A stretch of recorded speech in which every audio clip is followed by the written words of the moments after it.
As Tony lights the chalice, I'll read the call to worship. At times, our own light goes out, and it is rekindled by a spark from another person.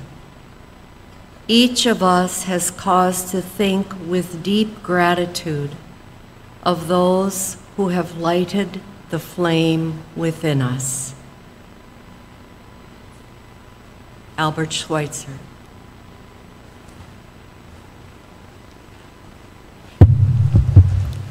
Good morning, everyone, and welcome to the Unitarian Universalist Fellowship of Mankato, where some of our space is virtual, but all of our worship is not. All of you here today, you are all welcome in this time that we make sacred together. All are loved, worthy, and needed. Our human differences are sacred and make us strong. Here, you can bring your whole self. Before European colonization, the Dakota people were stewards of the land on which our fellowship building sits. In Dakota language, Ina is the word for both mother and land, a word reminding us that we are all relatives. The land does not belong to us, though it holds the history of our conflicts and our attempts at reconciliation. We are committed to understanding our shared history, accepting responsibility for restoration, and building relationships in the here and now. We seek to be good relatives. I'm Tony Filipovich, a member of this congregation, honored and humbled to lead you in today's worship. Our worship associate today is Diane Dobitz.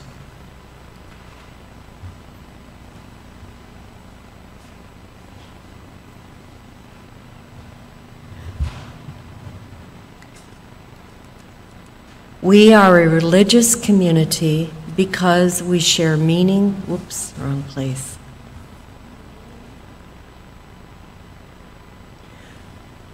This one again? Okay. So I'm going to ask you to join now in reading the chalice lighting that we usually read. We are a welcoming people of diverse beliefs who commit to nourish the spirit, broaden the mind, nurture the earth, and build community. May this flame we kindle remind us to strive today and every day to love beyond belief.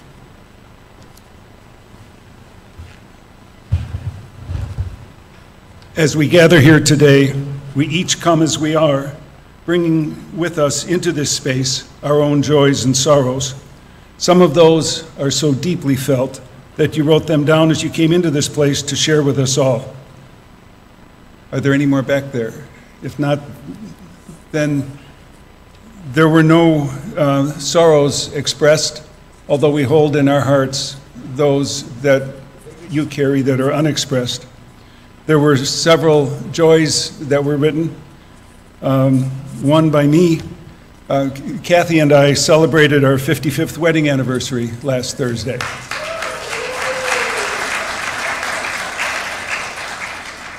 There's so many jokes that go with that. I'm not going there. Kathy wrote, our daughter Catriona and her husband Jack and Kathy's friend Betty Winkworth are joining us today.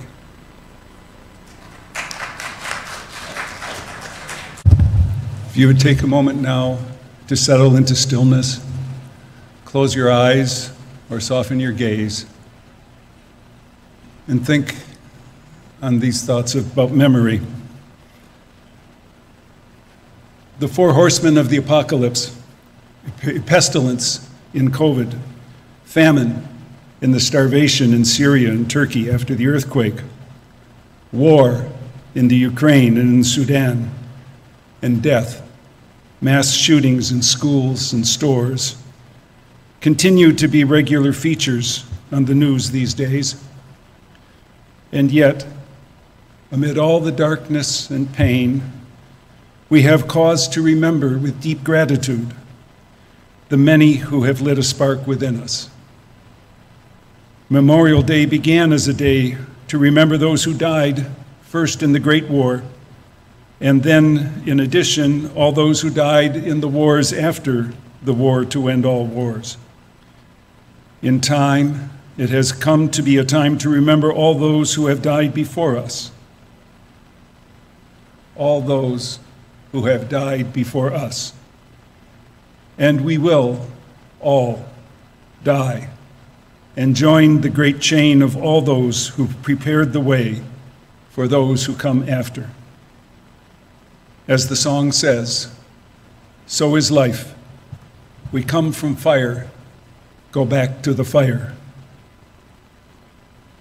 But today, we are focused not on death, but on memory. Memory is what we leave behind. As Nina George has Manon say, death makes no difference to life. We will always remain what we were to one another. In the Disney film Encanto, the dead are not gone as long as someone alive still remembers them. Their memory reverberates through the generations, like the ripples from a stone tossed into a pond. In fact, I think the ripples continue on even after the name of the stone is gone. Olivia will continue to delight children and bemuse their parents long after the connection to Ian Falconer's niece has faded. Yet for all that, the memory we carry can only be a small part of the life that each has led. As the saying goes, it's complicated. When we die, one of the infinity of parallel universes dies with us. For some of us, those who have died this year are not just names we heard in the news, nor even some celebrity or public person whose life we have followed in some detail. For some of us, the life of someone very close to us has ended recently. Sometimes, maybe oftentimes, our memories of those we've loved are full of grieving, and that grief never goes away. But with time and grace, the grief steps down a bit, and the hot tears mingle and melt into warm memories. As Burt Bacharach wrote, "This wasn't how it was supposed to end. I wish we could do it all again.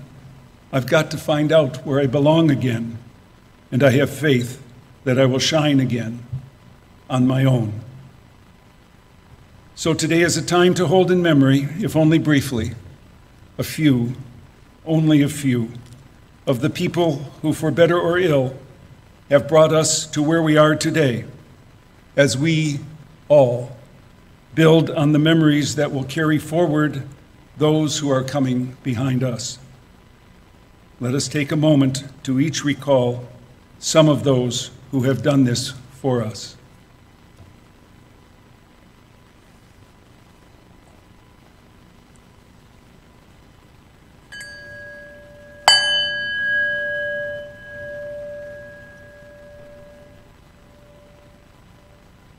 We have a tradition at the UUFM that goes back to 1999, when our part-time minister then, Reverend Sarah Olberg, celebrated Memorial Day by remembering those who had died in the last year. While she would deliver her sermon at Nora Church in Hanska, I would read it to us on Pole Road. After she retired, I continued the practice on my own, clipping and compiling obituaries, starting from the day after this service.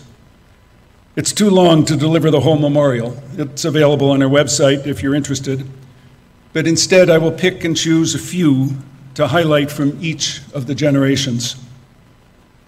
But before then, lest we forget, this was, yet again, a year marked by violence.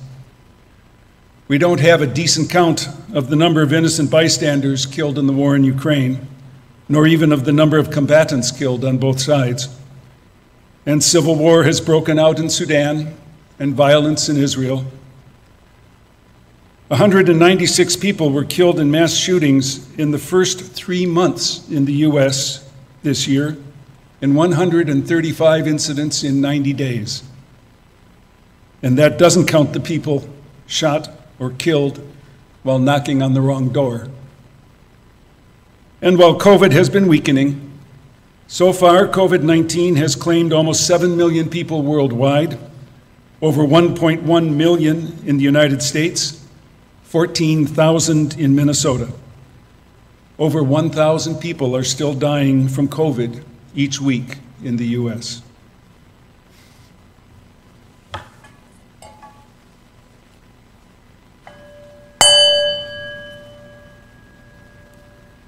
From the greatest generation, 1901 to 1924, those born in the time of the Great War and the Spanish flu epidemic, and yes, there are still a few of them around.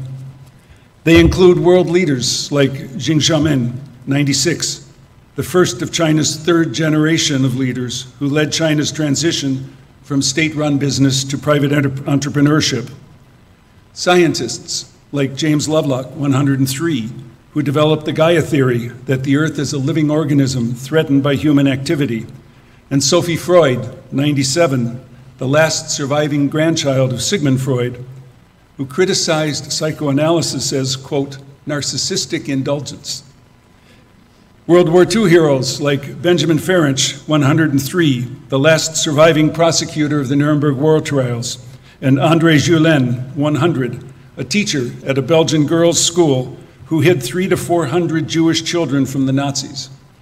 Samuel Sandoval, 98, one of the last of the Navajo code talkers who used their native language to talk in code in World War II to evade Japanese eavesdropping. Herschel Woody Williams, 98, last surviving Medal of Honor recipient from World War II. He fought in the Battle of Iwo Jima. Colonel Harold Brown, 98, one of the last of the Tuskegee Airmen. He's also, by the way, a graduate of North High in Minneapolis. And Bradford Freeman, 97, the last survivor of the Army unit nicknamed the Band of Brothers. And there were community leaders like Esther Cooper Jackson, 105, who helped to establish the Southern Negro Youth Conference, which was the predecessor to SNCC, and Polly Mann, 103, co-founder of Women Against Military Madness. Artists like Ned Rorem, 99, composer of art songs and operas, and closer to home, Dan Duffy, 100, director of housing at Mankato State College in 1960s, and Alda Wickland, 98, who is Deb Fitzloff's aunt. There are great stories behind each of these names.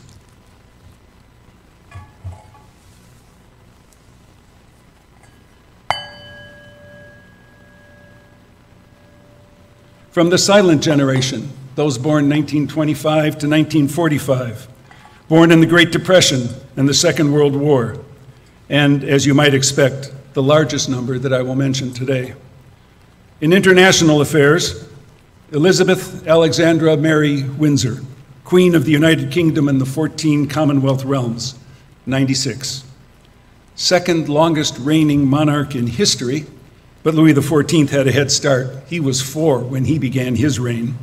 Touring South Africa with her parents on her 21st birthday, she said, "I declare before you all that my whole life, whether it be long or short, shall be devoted to your service and the service of our great imperial family to which we all belong." She kept her word. Joseph Aloysius Ratzinger, Pope Benedict XVI, 95, a professor of theology by training, he was appointed prefect of the Congregation for the Doctrine of the Faith and dean of the College of Cardinals in his 50s, when he was known for his conservative defense of Catholic tradition. Elected Pope at age 78, he served 8 years before retiring, the first to do so in 600 years. Mikhail Gorbachev, 91, last president of the Soviet Union. His reforms, known as perestroika and glasnost, led to the easing of the Cold War tensions and to a nuclear disarmament treaty with the United States. They also led to the downfall of the Soviet Union, the dismantling of the Berlin Wall, and Boris Yeltsin's defeating him for the presidency of Russia. Pervez Musharraf, 79, Pakistani army general, led a bloodless coup in 1999 and ruled for the next 9 years. An ally of the West, he sided with Washington against the Taliban, which fueled violent terrorist groups in Pakistan and led to his eventual ouster. He died in exile in Dubai. David Trimble, 77, leader of the Ulster Unionist Party from 1995 to 2005. He became a key architect of the 1998 Good Friday Agreement, reversing his long-held opposition to negotiating with the Irish Republican Army, the party linked to them, the Sinn Féin. He shared the 1998 Nobel Prize for his efforts. In national affairs, people who contributed to the way we live. Ann Turner Cook, 95, the Gerber baby. Her neighbor, Dorothy Hope Smith, submitted a charcoal sketch to a contest for the face for the new baby food company. She said the sketch was preliminary and she'd finish it if they liked it, but the judges loved it just as it was, and for 90 years it was the company's logo. Ms. Cook, an elementary school teacher, kept her identity secret until she was in her 50s. She didn't want to distract her students. In her retirement, she wrote mystery novels. Paul Elwood, 95, a professor of pediatric neurology at the University of Minnesota and the Sister Kenny Institute. He left the practice of medicine to found Interstudy, a health policy think tank. There, he took the Kaiser model of prepaid health plans and developed it into the HMO, Health Maintenance Organization model, which influenced national health care policy ever since. Gordon Moore, 94, co-founder of Intel, the microchip manufacturer. He was the author of Moore's Law, which observed that the number of transistors, in other words, the processing power, in an integrated circuit doubles about every 2 years. Barbara Walters, 93. Known for her interviewing ability and popularity with viewers, she appeared as the host of numerous television programs, including Today, ABC Evening News, 2020, and The View. Throughout her career as a working journalist from 1951 until her retirement in 2015, she paved the way for the women who came behind her. Karl Cronenberg, 92, a linguist who helped write the first comprehensive dictionary of American Sign Language, carried out research that established the idea of deaf culture. He specialized in regional and subcultural dialects in the use of sign language. He was educated and then taught at Gallaudet University for his entire career. Dave Durenberger, 88, U.S. Senator from Minnesota for 17 years, filling Hubert Humphrey's seat upon his death. In the Senate, Durenberger led Reagan's new federalism efforts, came to be known for his expertise on national health policy, a role that he maintained after leaving the Senate. In 2005, he broke with the Republican Party over Bush's health care policies, and he later supported Hillary Clinton and Joe Biden in their presidential bids. Mark Shields, 85.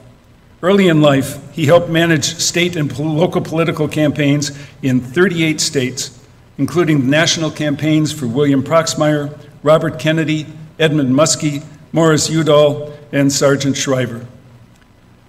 Suppose it's interesting that they didn't make it. Anyway, he then joined the editorial desk of the Washington Post. For more than 30 years, he was a regular commentator on PBS NewsHour. He was known for his humor, his kindness, his generosity, and his optimism. Herman Daly, 84, father of ecological economics, theorist of sustainable development, senior economist at the World Bank. He is best known for his 1973 book, Toward a Steady State Economy. Pat Schroeder, 82. For 24 years, she represented Colorado in the U.S. House. She was an advocate for women and families, helped author the Family and Medical Leave Act. Known for her sharp wit, when she was criticized for running for Congress when she had small children, she shot back, "I have a brain and a uterus, and I use them both." Writers, some who told the tales of our lives in Minnesota and some who drew a wider net. Tim Giago, 88, a journalist who covered Native American affairs for 40 years. In 1981, he and his wife founded the Lakota Times, later renamed Indian Country Today, the first Native American newspaper in the country. He did it with a $4,000 bank loan with his cousin's old Ford sedan as collateral. Those were the days. He had been reporting for the Rapid City Journal when he asked to cover tribal stories on his beat. The editor told him he would not be able to be objective in his reporting. And Giago replied, "All your reporters are white. Are they objective when they're covering the white community?" He also published 4 books. Howard Moore, 83, professor of English at Southwest Minnesota State. He was a writer for the Prairie Home Companion and author of How to Talk Minnesotan. He explained the Minnesota goodbye, the art of waving, the intricacies of hot dish, and the difference between not a bad deal and a heck of a deal. You betcha. Thomas Cahill, 82, as a Jesuit seminarian, he earned his first degree in Greek, Latin, classical literature, and philosophy. Deciding against ordination, he earned a master's in film and dramatic literature. He wrote the popular history, How the Irish Saved Civilization. The manuscript was rejected by 5 publishers before Doubleday picked it up. It eventually sold 2 million copies. It was the first of a projected 7-volume series, The Hinges of History, and he finished 6 of those volumes. Barbara Ehrenreich, 81.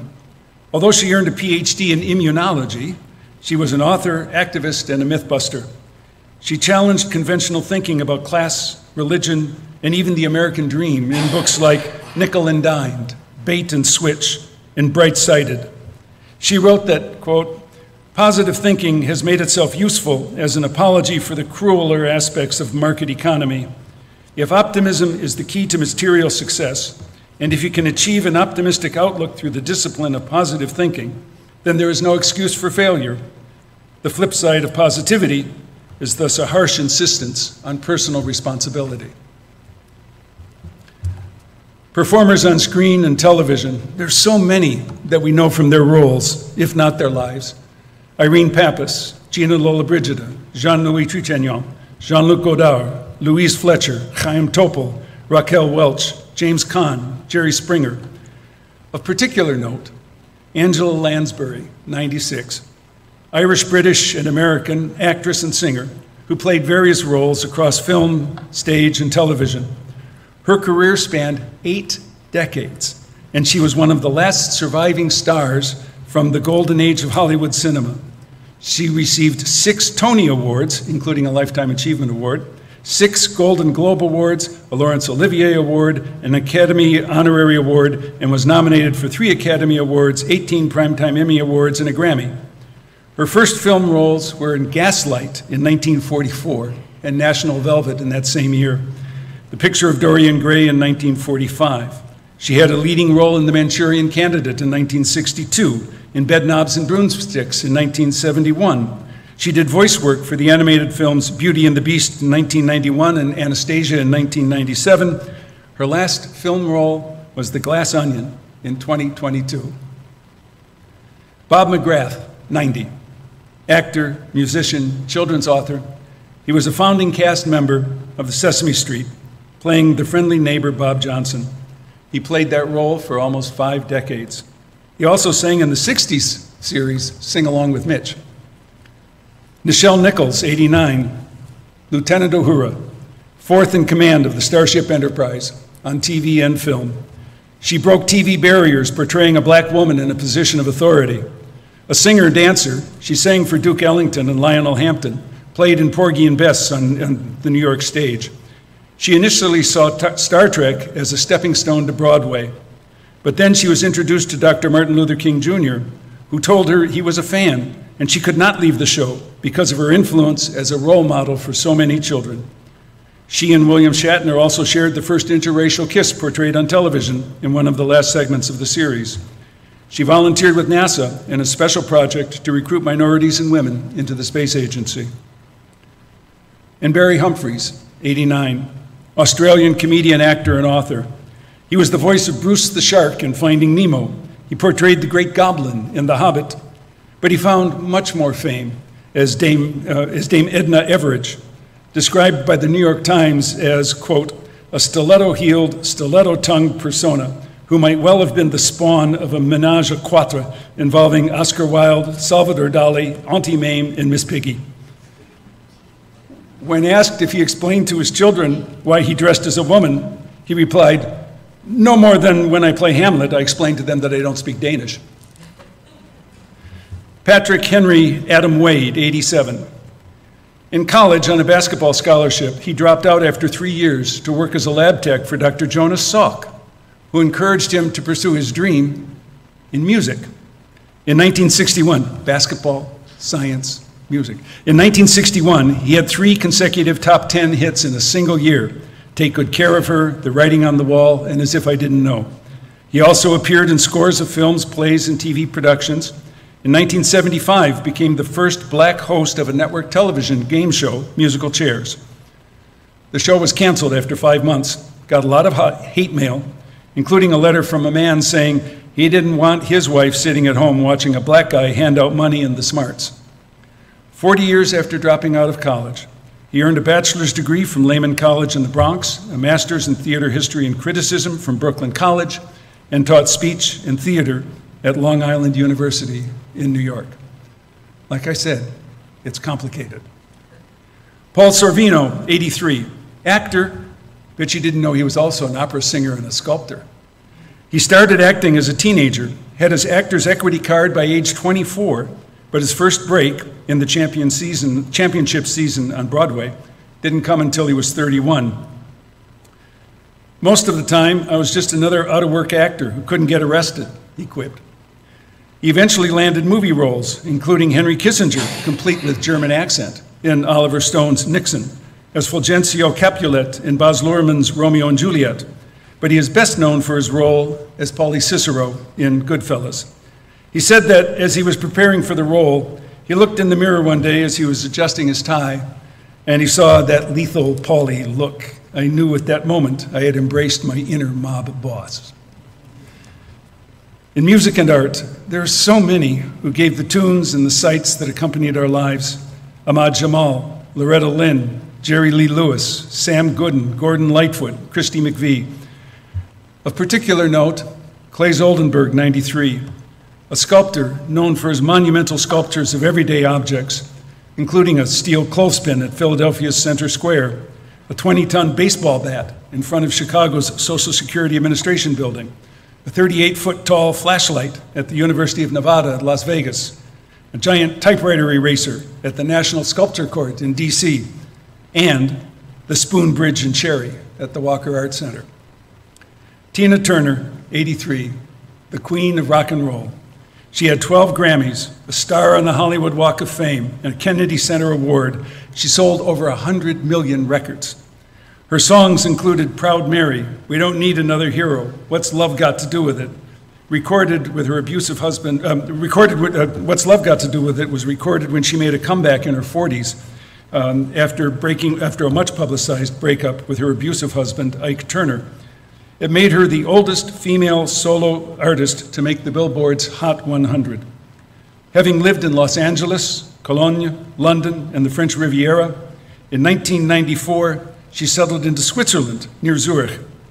In 2013, at age 74, she became a Swiss citizen after passing a rigorous test on Swiss history and the German language. She also married, at that time, her boyfriend of 27 years, Erwin Bach. 4 years later, when she was living with kidney failure and considering assisted suicide, he donated one of his kidneys to her. In religion, she referred to herself as a Buddhist Baptist. Her father was a Baptist deacon. She was a woman of many parts. David Crosby, 81, singer, songwriter, guitarist, member of the Byrds, and Crosby, Stills, and Nash, and later Crosby, Stills, Nash, and Young. Influenced by jazz, his folk styling played around with close harmonies and alternate tunings and inspired the freak folk movement of this century. He was also notorious for his drug offenses, weapon charges, prison stints, and clashes with almost every bandmate he worked with. And Richard Enos Butch Thompson, 78, jazz pianist and clarinetist, known for his ragtime and stride styling, probably best known for his performance for years on Prairie Home Companion. In sports, Bud Grant, legendary coach of the Vikings, Vince Scully, Hall of Fame broadcaster for the Dodgers, Maury Wills, base-stealing shortstop for the Dodgers, Jim Brown, arguably the best running back in football history, Bill Russell of the Boston Celtics, and the first black head coach in any major U.S. sport, Gaylord Perry, spitball master. Bobby Hull, hockey's golden jet. Joe Pepitone, Yankees first baseman, and Willis Reed of the New York Knicks. But of particular note, Edson Arantes do Nascimento, 82, universally known by his nickname, Pele. He was considered the greatest athlete of the century. As a forward for the Brazilian national football team, soccer to us gringos, he won 3 World Cups, scored on average 1 goal in every game he played throughout his career. He was able to strike with either foot, and he was a master at anticipating his opponent's moves. Regionally, many were the local folk who made their mark among us. Among them, Willard Vedder, co-founder of Vedder Stone, Helen Depute, owner of Granny's Cafe in St. Clair, John Todd, co-founder of Lehman Todd Realty, Jim Manahan, Mankato attorney, Mary Jo Suprenant, co-founder of INS Engineers, now ISG, Doug Johnson, longtime Minnesota senator from the Iron Range, and Kay Jacobson, co-owner of Cato Light. Of particular note, John Nicholas Treader, 76, an LGBTQ activist, archivist, and historian.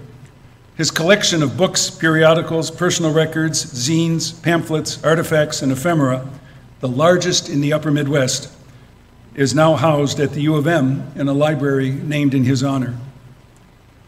Locally, from MSU, Ken Polzine, Director of Institutional Research in the 80s, Mary Zimmerman, Manager of the Bookstore, Don Softchalk, Professor of History, Meryl Friedendahl, Professor of Biology, and ornithologist extraordinaire. Neela Schleining, founder of the Women's Center, Mary Jane Baer, Administrative Assistant for 27 years. In the K-12 schools, Bill Michelson, teacher and coach at Mankato High School. Carol Broughton, first grade teacher at Roosevelt. Roger Stauffer, teacher and ISD 77 school board member. And Steve Braun, custodian at West High. And among ourselves, relatives and friends, Kay Van Buskirk, 95, social work professor at MSU, longtime member of our congregation. And Arthur Evans, 92, Laurie Evans' father.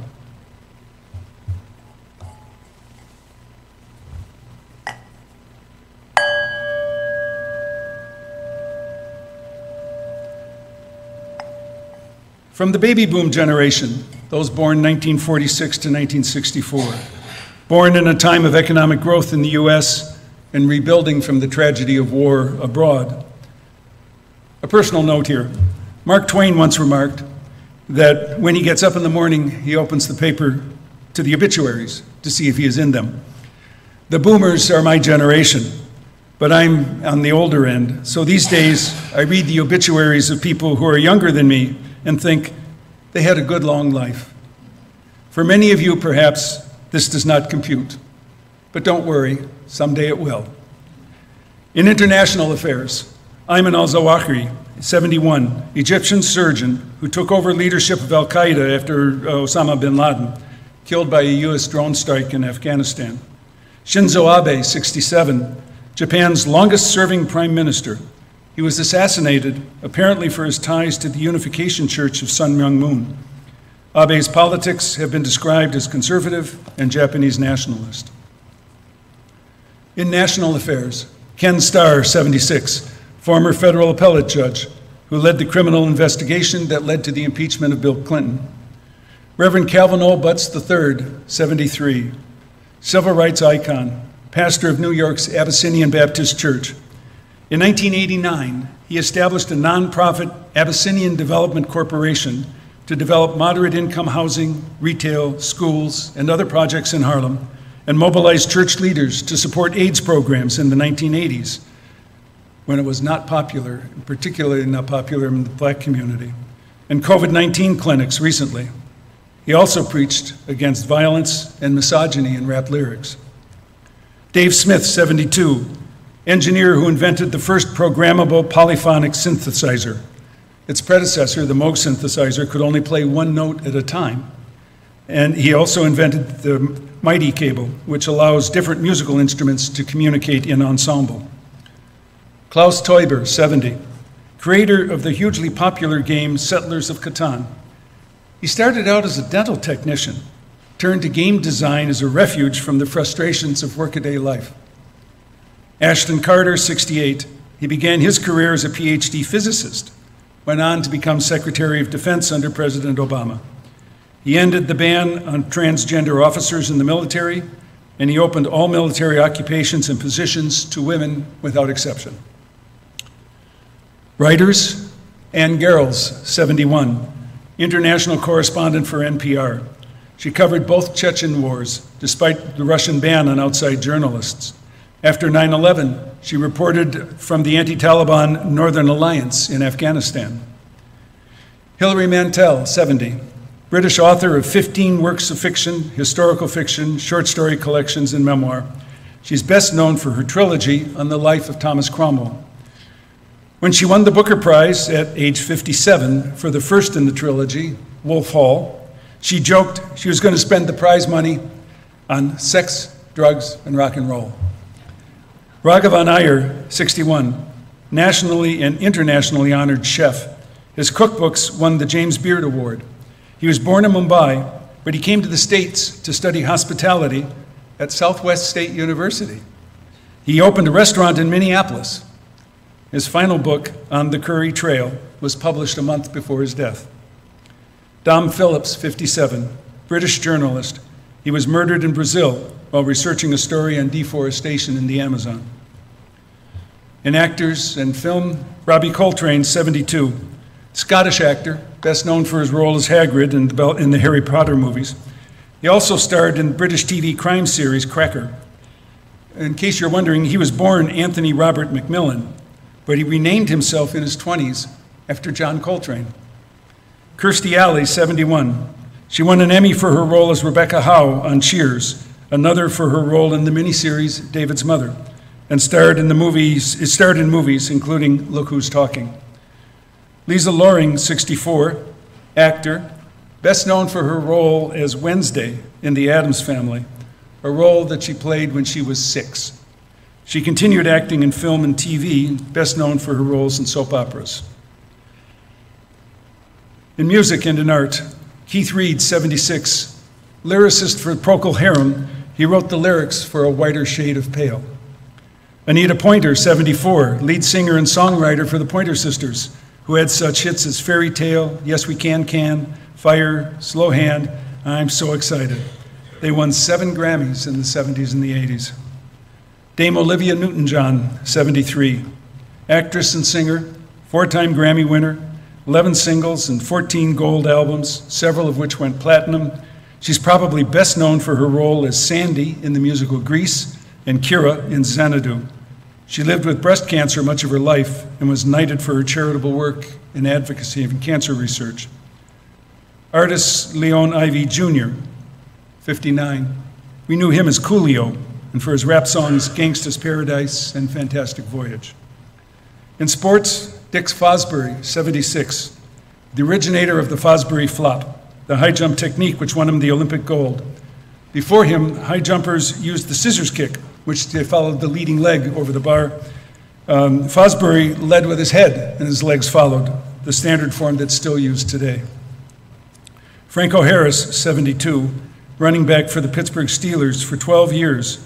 He was selected 9 times for the Pro Bowl, won 4 Super Bowls, and the Super Bowl's most valuable player in Super Bowl IX against the Vikings. He was the first African American and the first Italian American to be named Super Bowl MVP. His immaculate reception in his rookie year gave the Steelers their first ever playoff win in 1972. Regionally, Jim Miller, the Lakota spiritual leader and founder of the Dakota 38+2 Memorial Ride. Mark Schultz, Mark the Barber on Belgrade Avenue in North Mankato. Al Fack, Blue Earth County social worker, driving force behind the Eclipse Crisis Counseling Center. He also was a force behind the Riverbend Folk Festival. John Sharon, friend to many in the congregation, he spent his early years in Mankato, then returned to practice law for many years at the Farish Law Firm. Dave Tomasoni, Iron Range legislator. He served in the House and the Senate for 29 years, chaired the Senate Economic Development Committee, the Iron Range Resource and Rehabilitation Committee, served briefly as president of the Senate. Most of the time, he served as a member of the DFL, but after the 2020 election, he and fellow Ranger Tom Bach left the DFL to form an independent caucus. He also played professional hockey in Italy for 16 years, played on the Italian team in the 1984 Winter Olympics, and served as vice chair of the Minnesota Amateur Sports Commission. Locally, Ann Widness, adjunct instructor in the MSU Art Department, and Doug Mattoon, who taught accounting at SCC for 26 years. And among our own, Jane Shawstag, 76, English teacher at West High, YWCA Woman of Distinction, past president of the UUFM. And Mark Spangler, 59, KEEZ radio and Moondogs announcer, paraprofessional at West High, and a member of our congregation.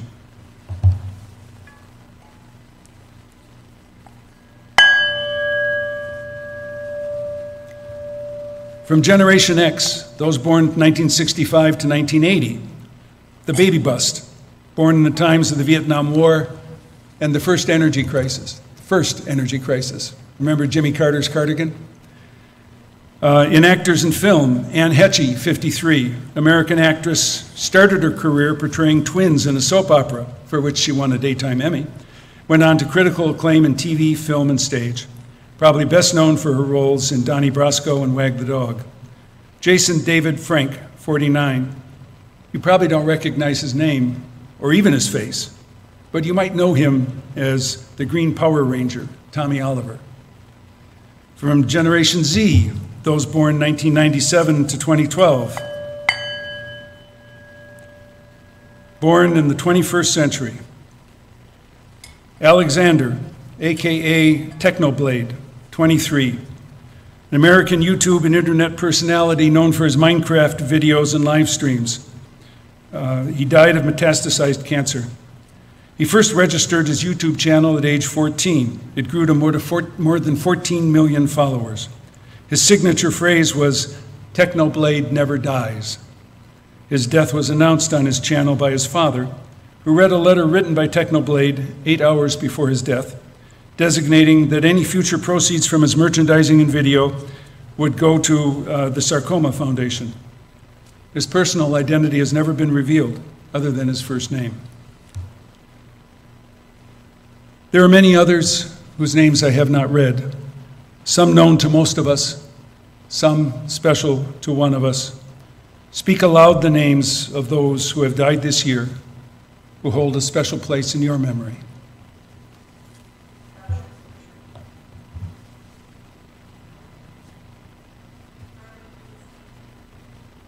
Ken Kudek.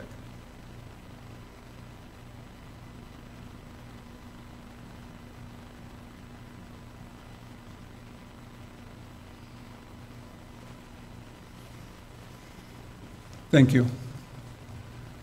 Finally, Harry Belafonte died this year at age 96. Singer, actor, civil rights activist. He is one of 12 to have earned an EGOT, Emmy, Grammy, Oscar, and Tony. He was the first black male leading man on film in Carmen Jones and Island in the Sun, among other films. The first to record an album that sold 1 million copies. He was best known for his calypso music, Deo, Mama Look a Boo Boo, Jump in the Line, Jamaica Farewell, Mary's Boy Child. Although he recorded blues, folk, gospel, show tunes, American standards, and international music. He was instrumental in introducing young talent, including Miriam Makeba from South Africa, Nana Mouskouri from Greece, and a young harmonica player named Bob Dylan. He helped organize We Are the World recording and performed at the Live Aid concert that same year. He was a close friend of Martin Luther King Jr. and an advocate for civil rights, peace, HIV/AIDS, and other humanitarian causes. Among his songs is Turn the World Around, which is number 1024 in our Teal hymnal. I know we have trouble singing this song. Maybe it's un-Unitarian or maybe it's just un-Minnesotan, but there's some full-throated belting it out in this song and some swinging, syncopated calypso rhythm. So just listen if you like, but if the Spirit moves you, join in and sing with him.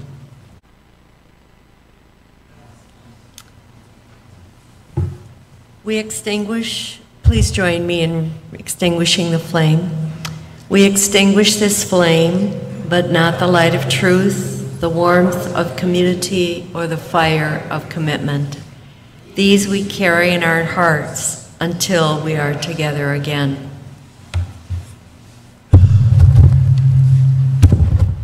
Now let the weeping cease. Let no one mourn again, for these things are in the hands of God. Go in peace.